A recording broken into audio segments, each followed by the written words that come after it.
Hello everybody, my name is MrPhilipBecker and I'm a maker here from Germany. I was in the need of a workshop to work on my projects.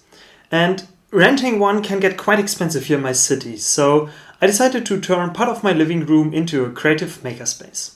The most important piece in a workshop is the workbench. And as this room still needs to somewhat function as a living room, this workbench needs to be easily stored away. So it's going to be on castors and foldable, so you can just roll it out. I found this Ikea Kitchen Table that is foldable and decided that is a really good base to work on this workbench. So let's get building.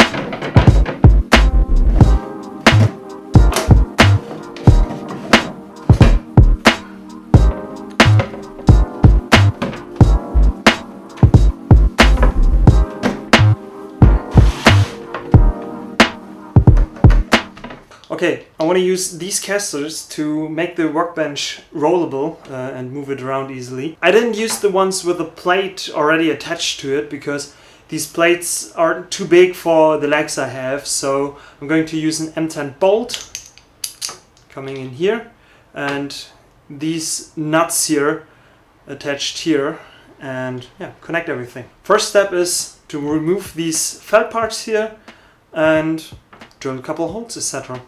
Let's go to it.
Okay, the four wheels for the base structure are on, so let's go ahead and work on the legs that support the tabletop. I need to thicken them up because they're too thin to use these nuts, so I'm going to use this block of Douglas fir and glue and screw it here on. But first I need to remove the leg here that is on here so that the glue has something to stick on and to grab onto. That's the first step, then gluing and screwing this thing on and installing the nuts.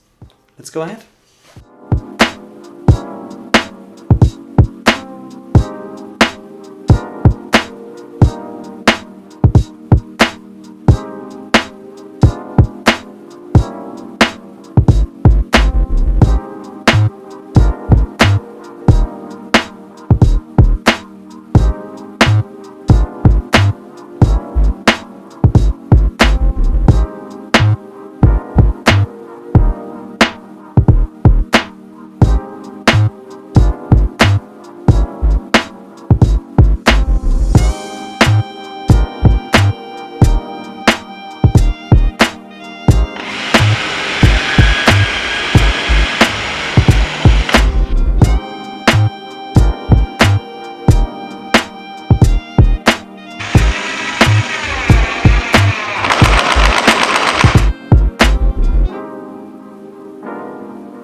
Okay, so we have a little bit of a fail situation. This is like Douglas fir, which is way softer than the, I think, beech.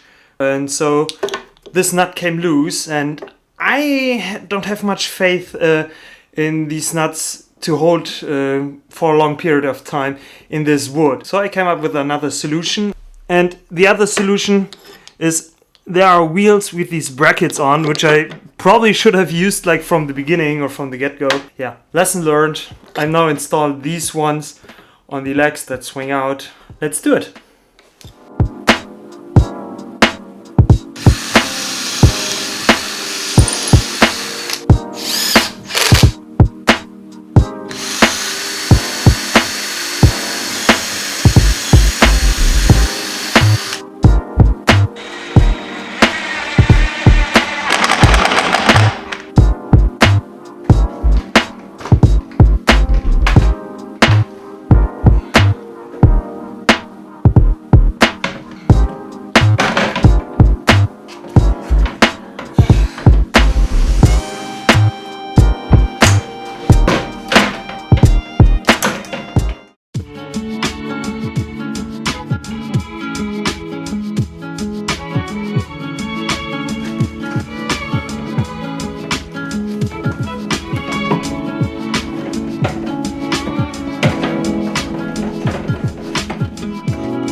Couple more information on this build. The reason why I'm in the need of a workshop is I had to give up my old shop. My girlfriend and I had a long distance relationship, and after a couple of years that was getting really stressful, especially in the middle of a pandemic. So I moved in with her and completely across the country, and I'm living in Hamburg now, and that can get quite expensive to rent, especially not only living space but workspace also. It's almost impossible to find something that is affordable. At the moment I'm a student going back to school to become an engineering technician, so my budget isn't that big. But I'm really happy with the whole situation here, as I can work on projects, not like big furniture stuff, but on smaller stuff. I do have a 3D printer, which is now like my main workhorse here in the shop. This kitchen table, you can get it new from Ikea, which can get quite expensive, but I found one used on eBay. That was really a lucky find to get it for more than half the price